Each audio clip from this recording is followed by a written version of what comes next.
بسم اللہ الرحمن الرحیم الحمدللہ والصلاة والسلام علی رسول اللہ وبعد۔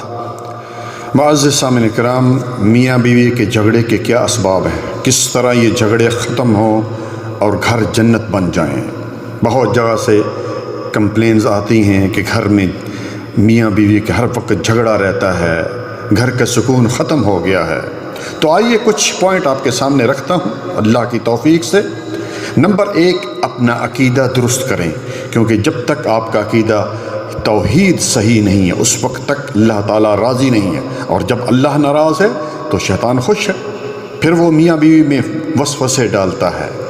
اپنے گھروں کو شرکیات اور بدعات سے پاک کیجئے۔ گھر میں کسی نے کوئی دھاگا باندھا ہوا ہے، کوئی کڑا پہنا ہوا ہے، امام زامن باندھا ہوا ہے، کوئی تعویذ، ان سب کو نکال پھینکیے۔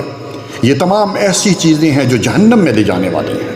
نمبر 2، گھر کا ماحول اسلامی بنائیں۔ گھروں میں کہیں بھی تصویر نہ لٹکی ہو، کیونکہ جس گھر میں تصویر دیواروں پر لٹکی ہوئی ہے یا ٹیبل پر پڑی ہوئی ہے، رحمت کے فرشتے گھر میں نہیں آتے، اور اگر رحمت کے فرشتے گھر میں نہیں ہوتے اور گھر میں نہیں آتے تو کون آتا ہے پھر؟ آپ خود سمجھدار ہیں، سمجھ لیجیے۔ نمبر 3، میں سب سے پہلے خامن جو اس کے گھر کا سرپرست ہے اس سے گزارش کروں گا کہ وہ نبی کریم صلی اللہ علیہ وآلہ وسلم کی حدیث کو ہمیشہ سامنے رکھیں، جس میں آپ صلی اللہ علیہ وآلہ وسلم نے فرمایا خیرکم خیرکم لأہلہ وآنا خیرکم لأہلی، کہ تم میں سے بہترین شخص وہ ہے جو اپنے گھر والوں کے لیے بہترین ہے، اور میں اپنے گھر والوں میں سب سے زیادہ بہترین۔ اسی طرح بخاری میں ہے کہ آپ صلی اللہ علیہ وآلہ وسلم نے فرمایا کہ استوصوا بالنساء خیرا، کہ اپنے عورتوں کے ساتھ اچھا سلوک کیجیے۔ اور قرآن کریم سورۃ النساء آیت نمبر 19 میں رب العالمین کا فرمان وعاشروہن بالمعروف، کہ عورتوں کے ساتھ اچھا سلوک کیجیے۔ نمبر 4، خامند اور بیوی کے جھگڑے کا سبب ہر وقت غصہ آنا ہے۔ پیارے بھائیو، غصہ جو ہے ایک فطری بات ہے، غصہ آ جاتا ہے، لیکن یہ برتن ادھر کیوں رکھ دیا؟ غصہ آ گیا۔ ہانڈی میں نمک زیادہ ہو گیا، غصہ آ گیا۔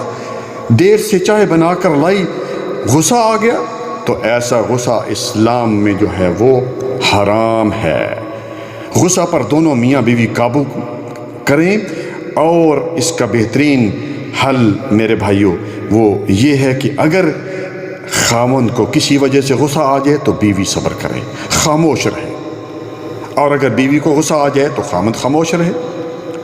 ایک قصہ مجھے یاد آئے گا، میاں بیوی کا جھگڑا تھا، اور گھر میں ہمیشہ جھگڑا رہتا تھا۔ بیوی بڑی پریشان تھی، کسی نے اس کو مشورہ دیا کہ فلاں عالم کے پاس جاؤ، اس سے مشورہ کرو۔ چنانچہ وہ اس خاتون ہے وہ اس عالم دین یا کوئی بزرگ تھا اس کے پاس گئی اور اس سے عرض کیا کہ اس طرح کا معاملہ ہے۔ تو اس عالم دین نے اس کو قرآن حدیث سے کچھ وظیفہ بتایا، اور پھر یہ کہا کہ یہ کاغذ کا ٹکڑا لے جاؤ، اور جب بھی خامند کو جو ہے وہ غصہ آئے تو وہ جو ہے وہ یا برا بھلا کہے تو یہ کاغذ کا ٹکڑا اپنے دانتوں کے نیچے دبائے رکھنا، کچھ بولنا نہیں اس وقت تک جب تک کہ وہ غصہ کرتا رہے۔ چنانچہ اس نے ایسے ہی کیا، آخر کار جو ہے وہ تھک آ کر خاموش ہو گیا۔ اب خامند یعنی وہ اس کو پتہ چل گیا کہ یہ تو بیوی جو ہے تو ایسے بولتی نہیں ہے۔ تو دیکھیے آپ، یعنی کوئی چیز نہیں تھی لیکن غصہ ختم ہو گیا، کیونکہ اب بیوی نے آگے سے کچھ بولا نہیں۔ تو پیارے بھائیو، اسے جب بھی سے دونوں میں سے کسی کو غصہ آئے تو ایک خاموش ہو جائے تو غصہ خود بہت ختم ہو جائے گا۔ نمبر 5، خامند کو اللہ تعالیٰ کے لیے، اس خامند کے لیے میں یہ عرض کروں گا کہ اپنی بیوی کو ہر وقت طلاق کی دھمکی اور اسی طرح جو ہے دوسری شادی کی دھمکی نہ دے۔ پیارے بھائی، کئی آدمیوں کی تو یہ عادت ہے، صبح اٹھتے ہی میں دوسری شادی کر لوں گا، میں تجھے طلاق دے دوں گا۔ کیوں بھائی؟ وہ تم نے دوسری شادی کرنی کرو بھائی، تمہیں کون منع کرتے؟ دوسری شادی اس نے کرنی نہیں ہے، نہ طلاق دینی ہے، لیکن بیوی کو ٹارچر کرنے کے لیے، ہر وقت اذیت پہنچانے کے لیے یہ اسے کہا جاتا ہے۔ پیارے بھائی، یہ جو ہے یہ خامند کا یہ حق نہیں ہے کہ ہر وقت اس کو ان چیزوں کا طعنہ دیتے رہے۔ یہ عورت کے لیے بہت بڑا صدمے کی بات ہے۔ نمبر 6، یہ بات یاد رکھی کہ خامند پر بیوی اور بچوں کے خرچ کی ذمہ داری اسلام میں ہے، اور آپ صلی اللہ علیہ وسلم نے بھی کیا فرمایا؟ سب سے بہترین مال جو خرچ آدمی کرتا ہے وہ اپنی بیوی بچوں پر خرچ کرتا ہے۔ نمبر 7، یہ بات میں بیوی کے لیے کرتا ہوں کہ جب کبھی خامند کی نوکری ختم ہو جائے، یعنی کہیں دہاڑی نہیں بھی لگتی، تو اللہ کے لیے صبر کرو میری بہن، اور اپنے خامند کا ساتھ دو کہ جس نے اسے جو ہے وہ اتنے سال کما کر کھلایا، آج اگر اس کی جاب چلی گئی ہے یا ریٹائر ہو گیا ہے تو صبر و شکر سے زندگی گزارے، گھر کا خرچہ کم کر دے۔ اور اس حدیث کو بھی تو سامنے رکھے جس میں کائنات کے امام جناب محمد رسول اللہ صلی اللہ علیہ وآلہ وسلم نے فرمایا کہ میں نے جہنم میں زیادہ تر عورتوں کی تعداد دیکھی ہے۔ کسی عورت نے پوچھ لیا اللہ کے رسول کیا وجہ ہے، کیوں؟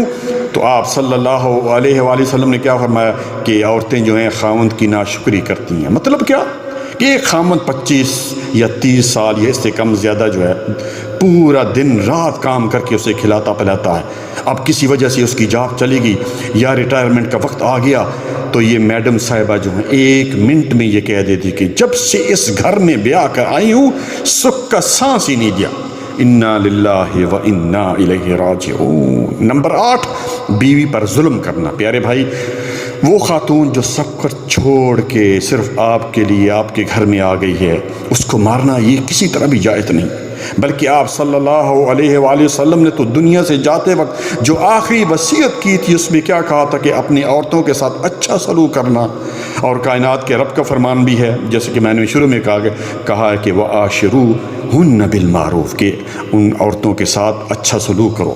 نمبر 9، یہ بات بیوی کے لیے ہے کہ جب بھی خاوند ڈیوٹی سے یا باہر سے گھر آئے تو آتے ہی جو ہے وہ شکایتیں شروع نہ کر دے کہ بچوں اس بچے نے یہ کیا، اس بچے نے یہ، تھوڑا صبر کر لیں پیاری بہن، تھوڑا صبر کر لو۔ اب وہ پتنی کس موڈ سے باہر سے آ رہا ہے، کسی کے ساتھ اس کا جھگڑا ہوا ہے یا گرمی ہے سردی ہے، تھوڑا سا صبر کر لے، آدھ گھنٹے میں بعد نہیں، آہستہ آہستہ اسے بتائے، ایک دم اس کو بتایا کہ وہ پہلے غصے میں ہے۔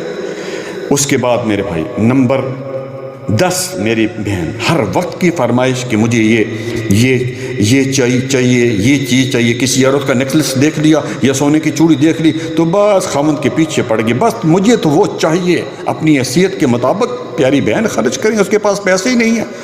کئی تو عورتیں پیچھے ہی لگ جاتی، نہیں تم سود لو، تم جو کچھ مرضی کرو، مجھے وہ چیز جو ہے وہ چاہیے۔ نمبر 11، گھریلو جھگڑا کی وجہ بے صبری اور بد زبانی اور بے دینی بھی ہے۔ آخر کیا وجہ ہے کہ ہزار چھان پھٹک کر اور سوچ بچار کے باوجود جب رشتے کے انتخاب کیا جاتا ہے اور شادی ہو جاتی ہے تو کچھ عرصے کے بعد محبتیں نفرتوں میں، قربتیں دوریوں میں بدلنا شروع ہو جاتی ہیں، اختلافات بڑھ جاتے ہیں۔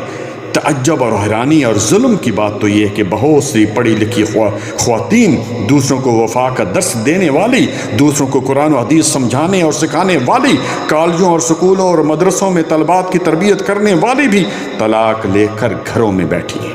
آخر کیوں؟ کیا سارا قصور خاوند کا تھا؟ کیا بلا وجہ خاوند نے اتنا بڑا قدم اٹھایا؟ کیا خاوند کو سکون، محبت اور عزت کی چاہت اور ضرورت نہیں تھی؟ اگر یہ عورت عاجزی اور سادگی اور سچائی کا مظاہرہ کرتے ہوئے تنہائی میں بیٹھ کر اپنے ضمیر سے سوال کرے، اپنے نفس سے پوچھے تو جواب یہی ملے گا، یہ سب کچھ میری بے صبری، بد زبانی اور بے دینی کی وجہ سے ہوا ہے۔ نمبر 12، دونوں میاں بیوی ایک دوسرے کی عزت و احترام کریں، ایک دوسرے کے حقوق کا خصوصی خیال رکھیں۔